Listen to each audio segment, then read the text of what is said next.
with you totally. I think you've done a fine job. I think that Democrats, in fact, should be apologizing to the Epstein victims for doing nothing during the 4 years that they were running the government. We did not hear about this, and it took you and President Trump to finally provide transparency and give answers to the American people, and I want to thank you for that. I want to thank you also for standing up for truth today and for fighting back against the theatrics and the time waste that you will endure over the next hour or two. I want to apologize on behalf of my colleagues on the left. They're not all that bad, but they've got to put on a show.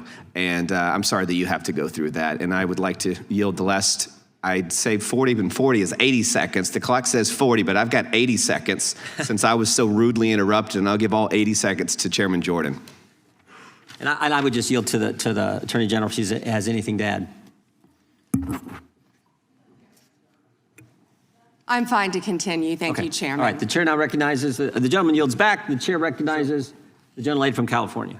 Thank you, Mr. Chairman. I would note that Mr. Nadler's question has not yet been answered, but I want to start by asking that out of respect for the American public and the Epstein survivors, some of whom, of course, are here today, that we can have a transparent conversation and get the public the answers they deserve.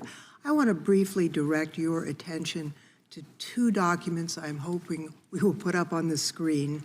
In the first, an individual emails Jeffrey Epstein asking whether a woman identified as M was pro or civilian, and Epstein responds that she was a civilian, Russian, and fun.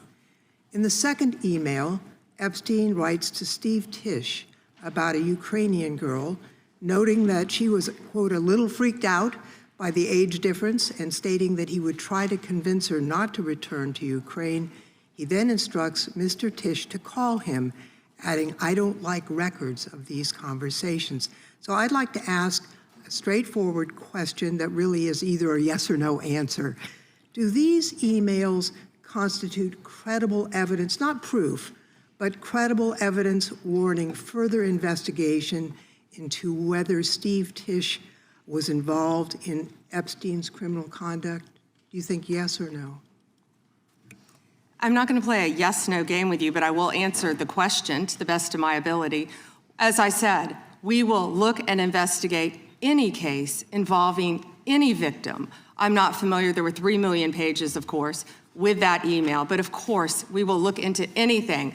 The documents have been released, 3 million. The redacted versions, we left them open for all of you to come view. Have you? I believe you view them. If not, will you have some copies? I'd like to. But could I finish, please? I'm not being rude. Please. I only have 5 minutes. No, yeah, and I only have 30 seconds based on your filibustering. Well, you didn't give a yes or no answer, so let me just go further. Director Patel testified in this committee room that there was no credible information indicating that Epstein trafficked victims to anyone else. And glancing at the documents, that proves that's not the case. In July, your department issued a memo stating that it had conducted an exhaustive review of the Epstein files and concluded that no additional individuals would be charged. So I did go over to the Department of Justice yesterday. I would note that 400 and all our 35 members are in the House, and there's 4 computers. So it would take many months to actually have the time. I only had a few hours. I think the transparency argument is really kind of a sham because it's not really possible. Whoa. Did you have to wait to get a computer? It is not possible to really go in. I did, however, see a U.S. attorney information for the Southern District of New York indicating that there were additional survivors and probable co-conspirators. Other members of Congress have uncovered likely co-conspirators whose names were blocked out. Now, the Epstein File Transparency Act, which all but one member of this House voted for and the president signed, requires the department to release everything except that it needs to be redacted to protect the victims or an ongoing prosecution, which apparently there is none from the testimony we have received. I am concerned that this act has not been fully complied with. When Director Patel came to the committee, he admitted that up to 1,000 FBI agents had gone through the files and redacted President Trump's name from them. And it's pretty clear that what has been transmitted from the FBI continues to redact President Trump's name, even though he is mentioned thousands of times in these files. So I think the credibility of the department in terms of complying with the act has been damaged. And I think the department's credibility has been damaged in other ways. I think we all saw the horrible video of American citizens being killed by ICE agents in Minneapolis. And I think how the department has handled these cases raises a lot of doubt about the department. State and local police in Minnesota got a court order to get access to the crime scene to be sure evidence would be properly preserved by federal agents. But they took the agents defied the court order, and in a departure from general policy, the DOJ is not collaborating with state and local law enforcement on these homicides. So I really think that is a disgraceful approach to the homicides of American citizens, and really does nothing to bring credit to your department. And Mr. Chairman, I would yield back. Gentlelady yields back. May I answer? Attorney General can respond. I find it interesting that she keeps going after President Trump, the greatest president in American history. And if they could maintain their composure, this isn't a circus, this is a hearing. I find it interesting she keeps going after Donald Trump. She doesn't say how much money she took from Reid Hoffman, did you? None. And nor did Mr. she Chairman, post regular anything. order, please. She Regular order. posted nothing on her X account, on her Twitter account during the Biden years. Gentlelady. Yet now, there all was of a no sudden, question she's asked. going after Committee will be in order. There was no Committee will question be in asked order. of the Attorney General. She doesn't just get to Committee will be in order. I have a point of order, Mr. Chairman. Committee will be in order. Point of order, Mr. Chairman. Gentlelady can state her point of order.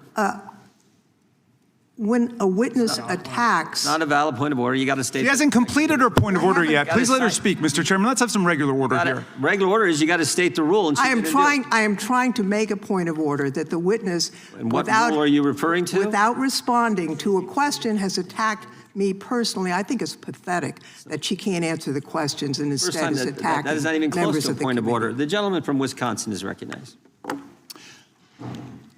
In August of last year, I sent a letter to the Department of Justice asking for assistance in seeking compensation for the town of Lac du Flambeau. Town of Lac du Flambeau is in my district, and your office replied that it was an ongoing matter and unable to comment on it, which I understand. That's just fine. But I want to set this up just as a reminder. So 3 years ago, it was at this time of year that 4 roads were blockaded in the town of Lac du Flambeau, and the temperature was 25 below zero. People had to park their cars at a neighbor's place, take the snowmobile across the lake to get their car, and then be able to drive into town. There were people 80 and 90 years old that could not, were very concerned that they'd be able to get emergency medical services. And the perpetrators of this, the tribe out there, they demanded compensation from the town. I would call it extortion. They ultimately got $600,000 from the town of Lac du Flambeau. The unfortunate part, Mr. Chairman, is that the Biden administration took the side of the perpetrators who closed those roads off, and the Biden administration made it clear to the town of Lac du Flambeau that we are not on your side in regards to this. Well, fortunately, there was a federal judge that said, no, this is wrong, what happened, and these roads should be left open, they should continue to be left open.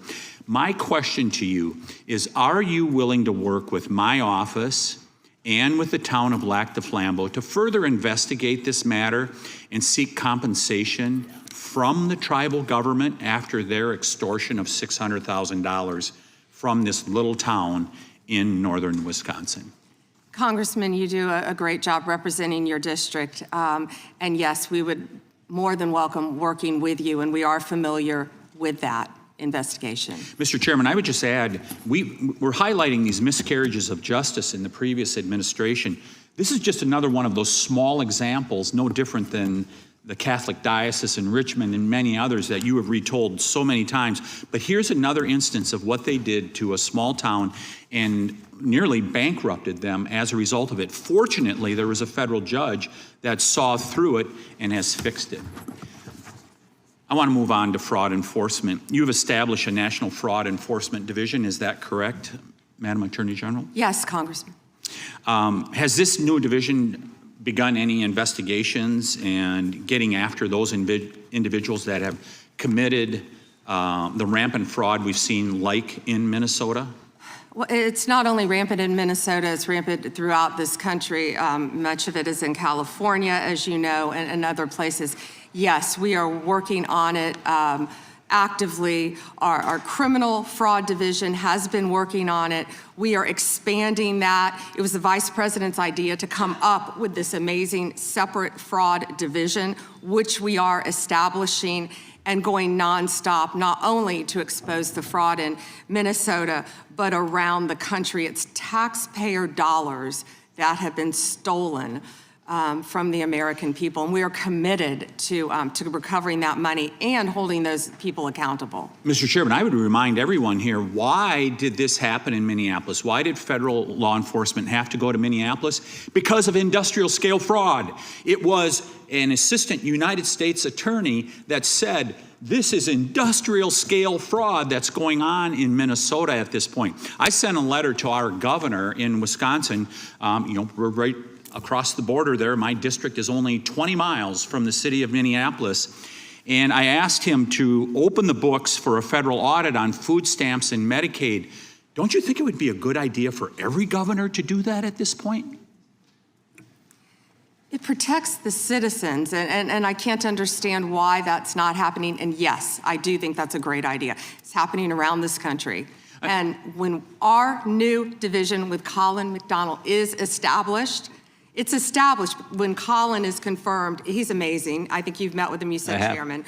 When that is established, we're going to work on both sides of the aisle. That's what we want to do, to stop fraud in every city, in every state in this country. We will continue to fight for the American people. So you would encourage every governor across the United States, after what we have seen in Minnesota, what we almost certainly know is happening in other states, you mentioned California, you would agree that every governor should avail themselves of federal resources to make sure that this industrial scale fraud is rooted out to protect the taxpayers of the United States. Is that correct? Absolutely. Mr. Chairman, I yield back. Gentleman